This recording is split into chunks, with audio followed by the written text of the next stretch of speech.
has 3 mines under development in Turkey. Joining us now, John McCluskey, the CEO of Alamos Gold. Great to see you. Absolutely.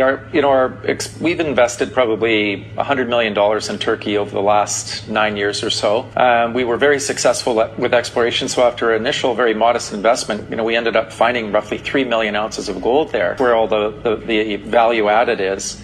I would say that the approach we're taking is quite responsible. It's a very modest capital investment to get our first mine underway. Mm-hmm. We've only just permitted that mine for construction. We received the final permit a few weeks ago. Mm-hmm. I'd say an important thing to emphasize when you're in the mining business is you have to take a very, very long-term view. We've been there, think about it, since 2009, and we started on our first project in 2010.